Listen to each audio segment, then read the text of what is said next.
Hi, my name is Sean, aka Company of Misfits. I play a gnome bard named Solomon Scribbles, aka Cousin Roman, aka Robbledine Wood Whisper. And this is the post campaign spotlight. Hey, thanks for being here. And how is Solomon Scribbles feeling today? Feeling good. All right, right on. So you've brought down the establishment, you juggled multiple personas, and acquired a very dangerous pet. Solomon has been full of surprises since day one. My first question, the same one that I'm going to ask everybody, is what was your role in the party? um, I would define my role as support.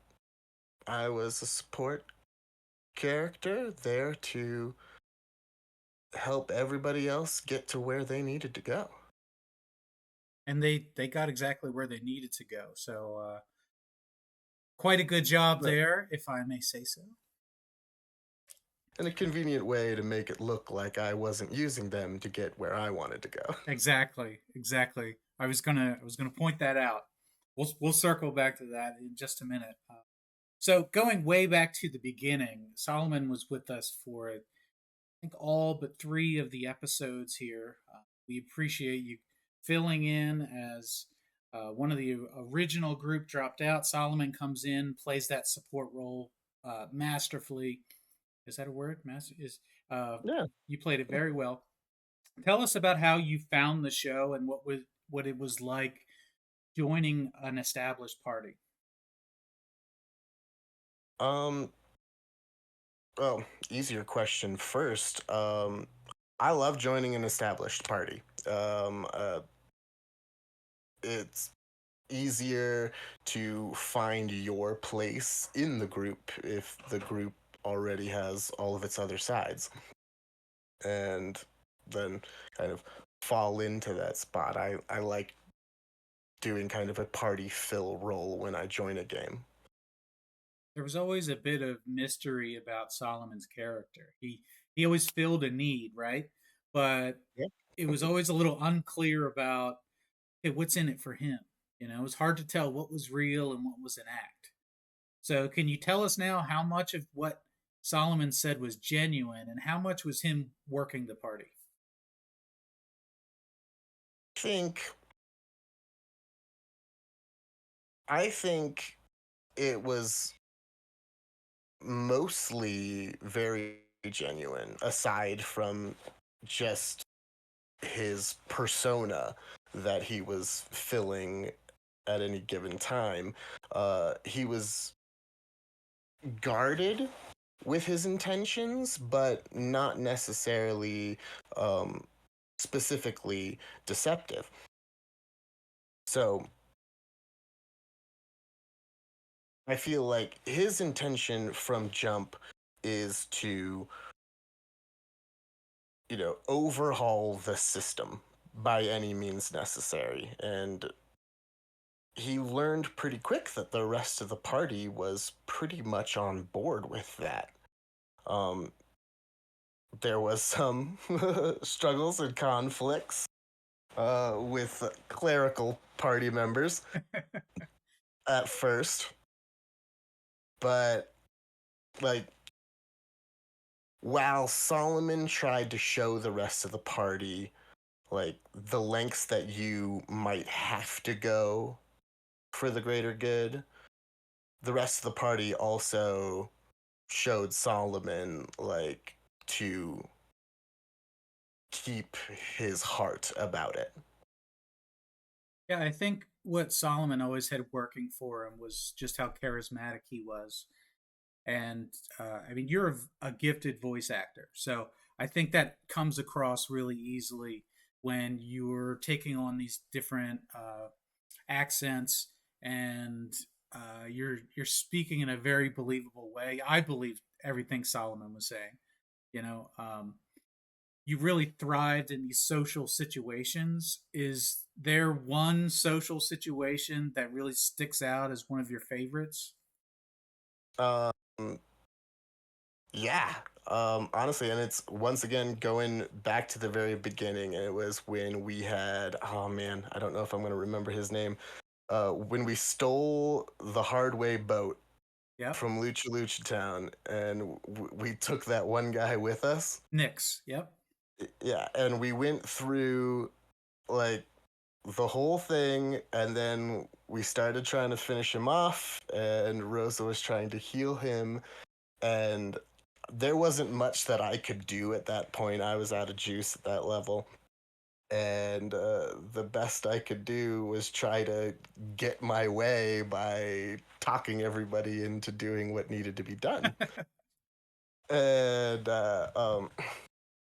specifically, it was the exchange between me and Zinthral, and it felt so good in the moment when I got to say it, and like it was almost over. He was in the water. Zinthral had the option to finish him or stay his hand, and looked at him and I said, "He's the one who wanted to do this the hard way." That was perfect. There were a lot of little moments along the way, and as a DM, it's really satisfying to kind of tee up these situations for you guys and to see you take the ball and run with it. That's always really satisfying. And of course, you know that because you have a lot of DMing experience, probably more experience than anybody at our table. So, from your perspective, coming with that background, how easy did you find it to stay engaged with the story that we were telling? Um, Pretty easy. It's an engaging story, and um it has so many like fun classic fiction tropes. Like as a world builder and campaign writer, you gotta love your tropes, and so like the whole premise of Kafabia as a world, like fitting into that Hunger Games kind of like territories versus the capital, civil unrest, dystopian kind of story, with just the over the top, ridiculous nature of pro wrestling layered over all of it. It made it a fun time. Well, that was the goal from the jump. Is you take these characters that already exist and you kind of massage them into this high fantasy world, and it's you already have these expectations for having a good time before the story even gets going, and then you kind of weave together a story between all these fun little morsels of content. And if one doesn't hit the mark, there's another one right around the corner. Like, what's next? What's the next one? And I think you guys picked up on that, and I think it went really well. We talked about staying engaged.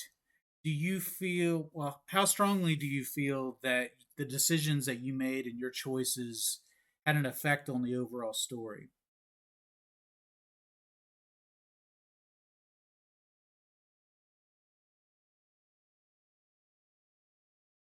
Really, really digging deep on this one. Um, I think I think a lot of my choices had a real impact on the story because like Solomon was a very big personality, and he came in with a mission, and it's safe to say I felt at times as like within the bounds of his character to walk over everybody a little bit and try to make what he wants to happen. It's certain. So I Yeah, if I yeah, go ahead. can interject there, it certainly felt like the party was very impressionable. And Solomon came with this world of knowledge and this this experience of having already gone through the game world and being familiar with the places you were going. That if Solomon said something, everybody took it as scripture. Yeah. You know. And that also comes like just kind of that play behavior is really indicative of how I play Dungeons and Dragons because I am a story driver player. Like, I want to know what's going to happen next. I don't like getting bogged down in analysis paralysis. If a conversation runs too long, I'm going to say, I kick the door open, you know? Uh, Yep, I noticed that's that. just how I like to play the game. You absolutely are telling the truth when you say that. Uh, I don't want to say that you're an impatient player, but you're definitely right. That if you start getting into this feedback loop of, hey, what do we do? You're like, just Yeah. blow it up. Just blow it up. Sometimes the And game play needs a catalyst to push things forward, and sometimes that's the person who pushes the button while everybody else is wondering what we should do about the button. yeah. Yeah. If I can bestow some praise upon this character, Bard is my favorite class as well, right? So there's a little bit of bias here, but the character is well rounded, jack of all trades, versatile, who relies on conventional wisdom to stay out of trouble, right? And that is a lot of fun for me. You know, there's something you can do in every situation. Hmm. How much of that was Solomon as a character, and how much of that is was you as a player? As a player, I like to have a lot of utility. I'm a very utility minded player, so I particularly like classes that I love to run are Uh, this is actually my first bard, as far as D&D Fifth Edition is concerned, Oh, well and done. it was a good time, and it gave me a lot of those like, yeah, I'm just good at all the skills. I like playing rogues. I like playing high intelligence characters that have lots of skill proficiencies and stuff like that. So it really fit into my play style just to be like, yeah, I can make a roll for any occasion. I might not be the best combatant out there. I might not do a ton of damage, but I've got a role for any occasion, and I like that. You know, it's a nice change of pace that you didn't go with the horny bard either. You know, there was no seduction of the dragon or anything like that. Although I was prepared for the campaign to have a lot of R-rated moments, you guys really kept it tame and stayed the course. You know, eye on the prize, which really made my job much easier. So that was nice to see a bard not fall into that trap of the critical role bard that is just Yeah, led by libido.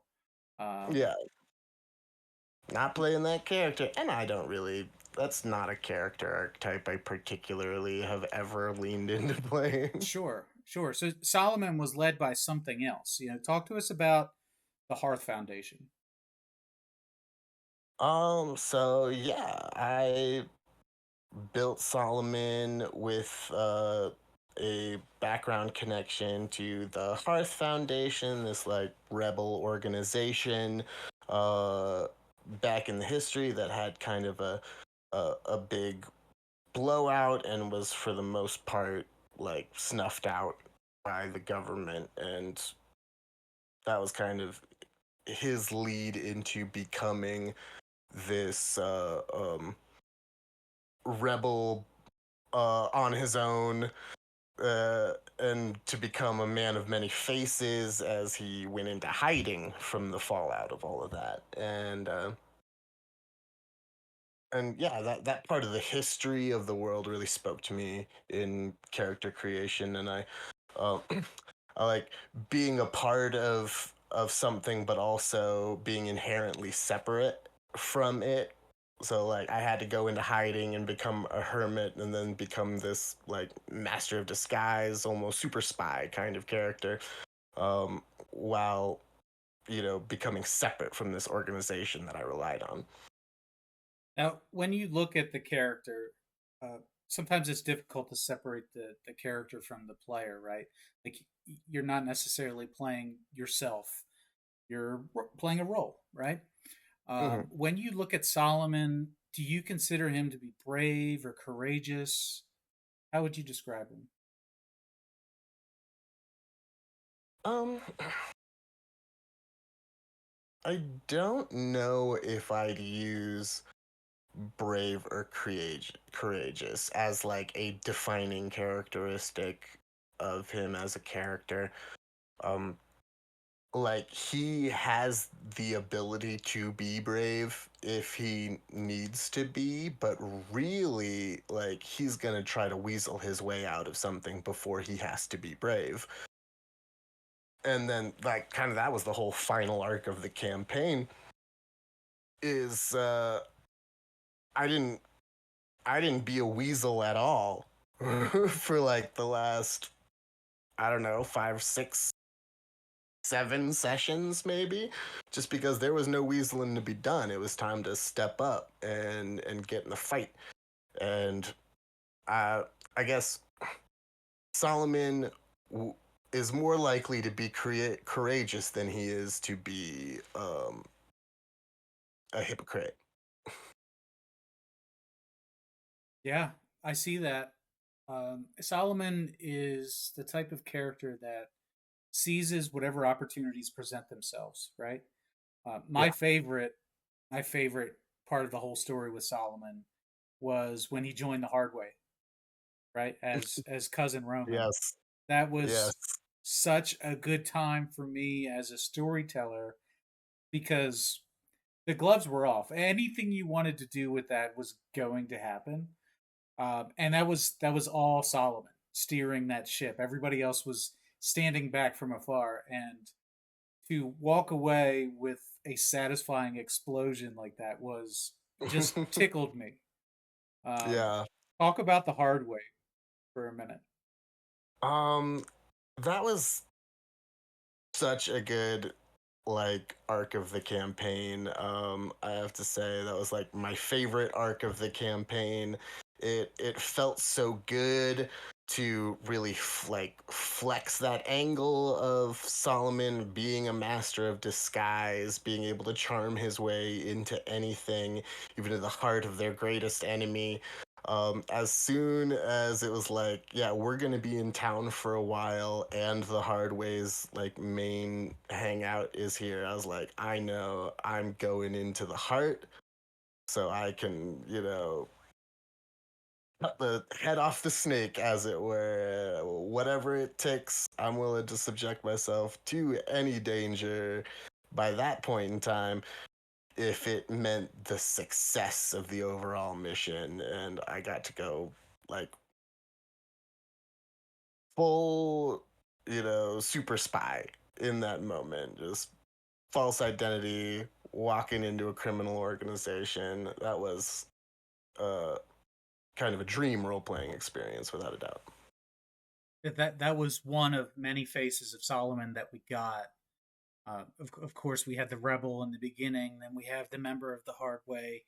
Then we have, the end game there.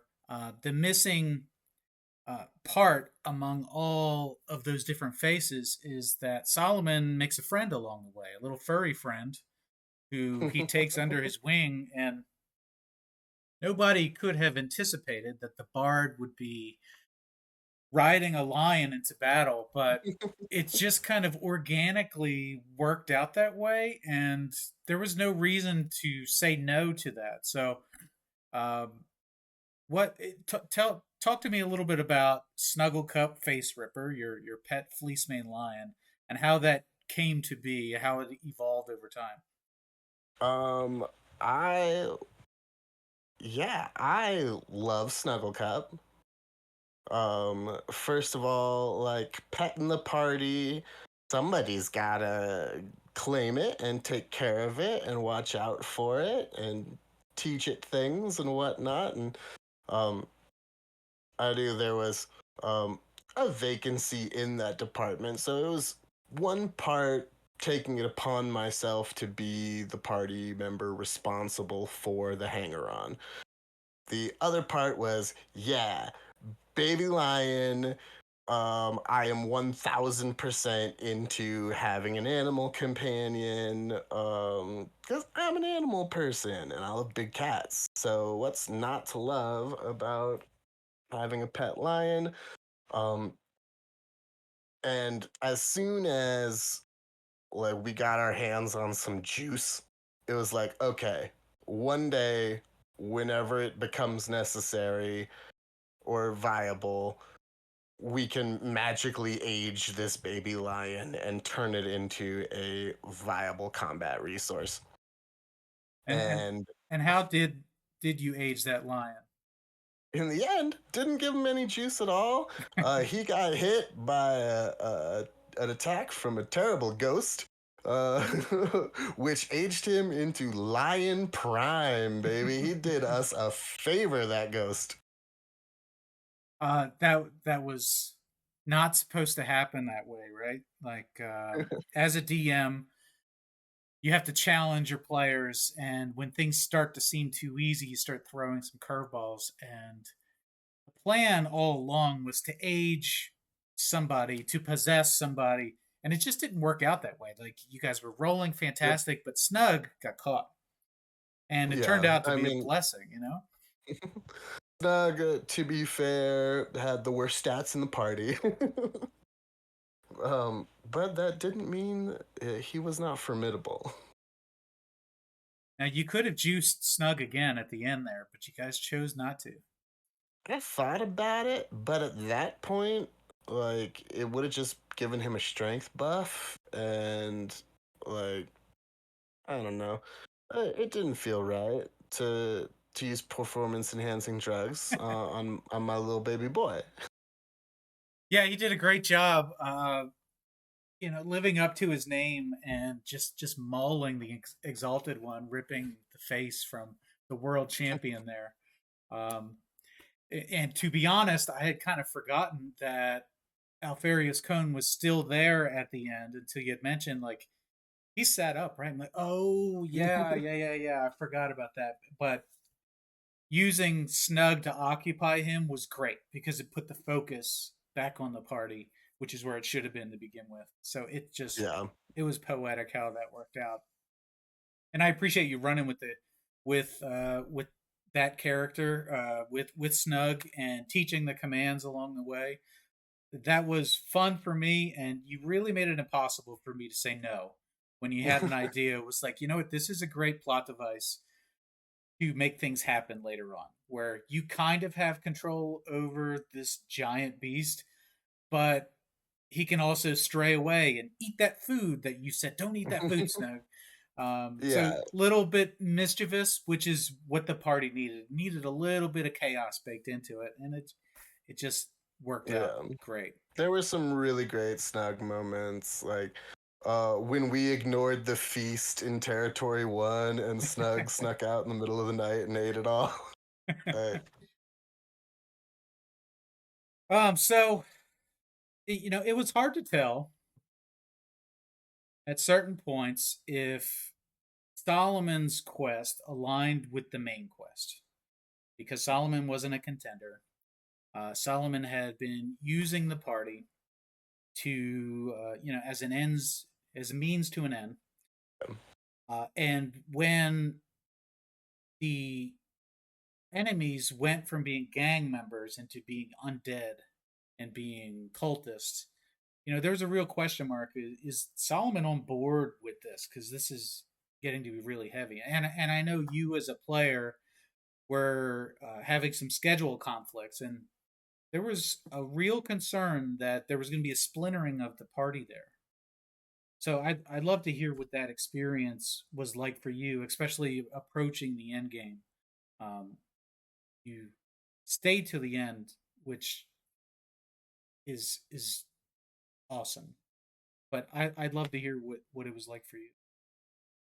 um, yeah, there were definitely some bumps in the road. Like life happens to everybody, and so there were some complications in that. I wanted very much to stick to the commitment of this project. It was a fun time. And there were even points in time where I was considering like right in the same time that you mentioned, I was considering potentially changing characters entirely. Um, but and that was because maybe Solomon was thinking that he could do more for like the end goal if he stayed like infiltrated in the hard way. And then yeah, the emergence of this dark cult and the darker order really changed the stakes, but at the same time for Solomon is like Solomon always knew that this was the inevitable conclusion of this broken system. Like first it was the hard way that he had as his example is like when we achieve politics through power, these kinds of people are who end up in charge. And then come to think of it, that the hard way was actually the lesser of the two evils, and Solomon making some friends in the hard way and using that to start the battle against the darker order. Um, like I don't know, it was really cool. It really carried me through and was a big reinvestment in Solomon and the story. And honestly, I thought that was a great DM decision to be like, yeah, these people that you've been worried about the whole time, that's not the end game. I was like, that was a good move. That was a great twist. Yeah, there were a lot of pivots along the way of changing what your expectations were, and I can see that with your character as well. There were a lot of pivots there. There was certainly a moment in Ironvale after you had taken down the Hardway Wolfpack where Solomon kind of had an identity crisis. It seemed like where he broke character and kind of revealed a little bit about himself before recentering and heading into Timber Clash. Uh, that was a wild moment for the entire group. Yeah. I mean, and that was like built. I felt like that felt so natural at that moment because it built up so much intensity, like ambushing us in the rain, dumping us in that hole, kidnapping Rosa and Snugglecup. Um, and I actually, just before that, discussed with you a bit of a respec in some of the abilities of my character. Um, because I built a character who was completely specked out to talk to people and do social interactions. When we were in combat, I was in so much trouble. And that was like the first big fight that we did where I wasn't just like prancing away in the background, throwing healing words and inspiration at people. And like we were out of juice and the fight was still going. And uh, I had decent dexterity and Synthral gave me a crossbow. So yeah, I was like, nah, this is desperation. This is like the line that Solomon has never had to cross. And like I rolled some really bad rolls in the initiation of that combat and like messed up a couple of stealth checks. And so I was like, nah, it would make sense if I had to like tear away my costume so that I could be more nimble and get around and stop, you know, getting the attention of the hard way. And yeah, just that like primal fight or flight, whatever it takes to survive. That's what drops, the veil on a master of deception. As a storyteller, one of the mechanics that they use are these try fail cycles where the hero doesn't succeed right away, right? Like Yeah. they really have to grind out. They have to learn from their lessons before they summon this new power that allows them to overcome at the end. And it was important for me as the DM to give each one of the characters that moment where they kind of hit bottom or they hit a pivotal point where they had to respec and reconsider. Okay, what am I doing? If you look at each one of our characters, I think they all had that kind of moment. Um, Mm. and with Solomon, he had such a strong surge at the end uh, that it was fun to watch. So wrapping up things at the end here, the dragon's dead. The Hardway gang is dismantled. The Darker Order's in the wind. Are there any other story hooks that you're still curious about? Hmm. I don't know. I mean, everything felt wrapped up like a neat little bow, except for, of course, like what is to come after, because that is something that Solomon has been heavily like. That's why Solomon did all of this, is for what comes after this. So I'm still invested in getting Solomon's 2 cents in what the kingdom looks like. Yeah, everybody is real big on writing the backstory for their characters, and some of them are pages and pages long. But people don't often get a chance to write the after story for their character. And the plan here is to allow each member of the party here to write a little after story, and then we get together for an epilogue episode. And I think that's what's on the horizon here. Hopefully, we can get the band back together for one more reunion night. Um, but if there was a season two, where would you like to see that story go next? Oh, I I don't know. I just want to make sure that the government is fair for the people of Kafabia. Yeah, that's a tall order, It's a but tall order, but I think Solomon Scribbles is the man for the job. I'm sure he would have some support along the way. So I want to wrap up the interview here, and I'm going to end it by asking for your feedback here. We're going to do a post campaign score. So I want you to score the campaign on a couple categories here. 0 being the worst, 10 being the best. How would you rate the combat throughout the campaign?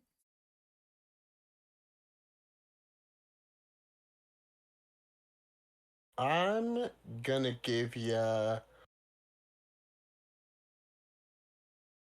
gonna call it a 6.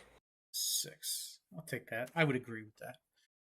Yeah, And because how? I think you may have nerfed some things from time to time. Like we fought a lich with no 9th level spell, and I was like, "Where's that finger of death? Why aren't one of us dead?"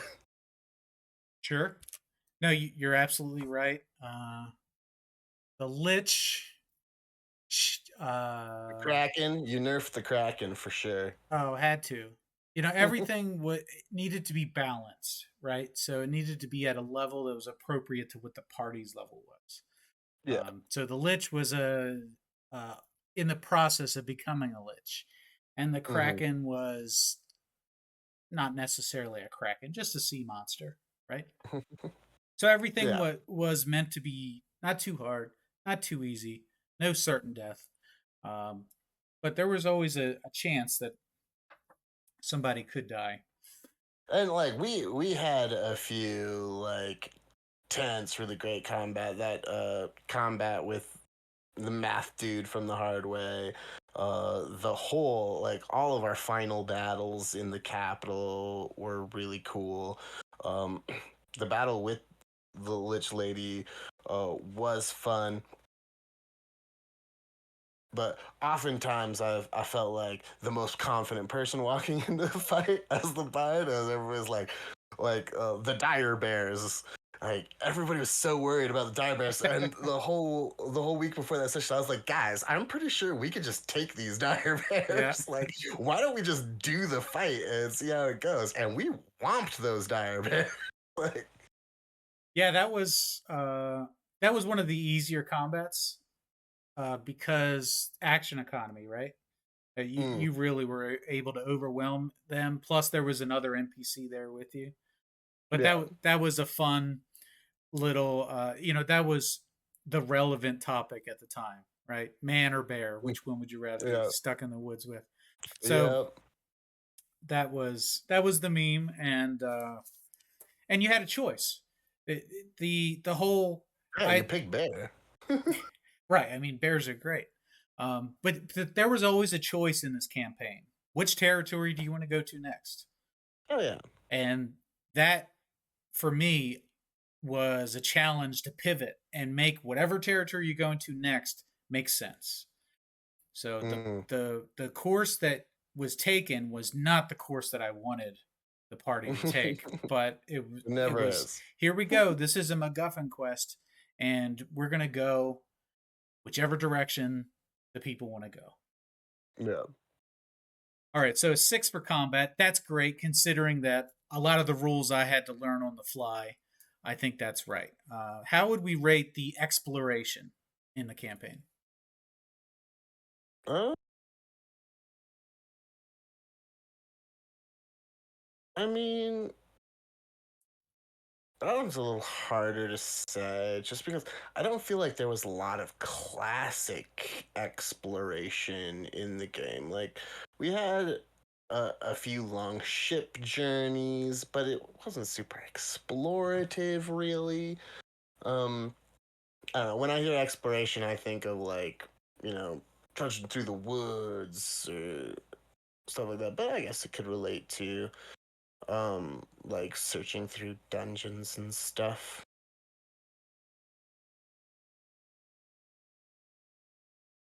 So, on a score of 0 to 10, where are we on that one? I'll give you a 5. We'll take a 5 on that one. Right on. How about social interaction? Coming from the bard, who was fully spec'd for social interaction in the beginning and was found it to be less than applicable, where would you score um that? that's definitely gonna get your high number out of me. um I'm gonna throw an 8 down. Highlights of the campaign: social interaction for me as a player, role playing, social interactive moments. That's my favorite part. You get solid 8. You know, and that's a huge compliment because that part of it is the part that you can't. It can come off really cheesy and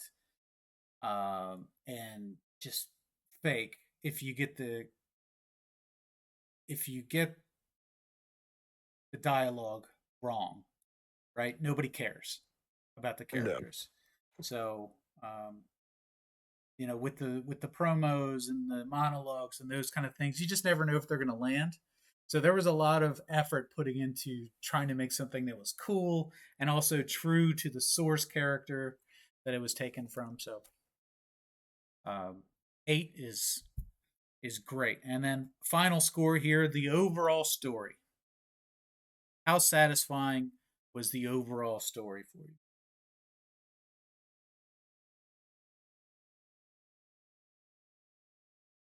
You know what? I'll give you another 8. It's a satisfying story because it is very well packaged and very well presented. Like, it was like, this is what we're gonna do. There were some nice twists along the way. Different enemy at the end than I thought going into it. The stakes kept getting raised, and then we came out on top in the end. Satisfying. So that is a post campaign spotlight score rounded up to 7 stars. I'll take that. That's passing, right? Solomon, it's been a pleasure getting to know character, and it's been a pleasure getting to know you, Sean. And who knows, maybe we'll see Solomon again down the road. Hopefully, we get to play D&D again. I want to thank you for your time, all the energy, all of the effort that was put into this collaborative project that we've done together. And Absolutely. And same to you. Thank you. I know you put in a ton of time and work into this, and it was great. all right, well, hey, we'll catch up again soon. You take care of yourself.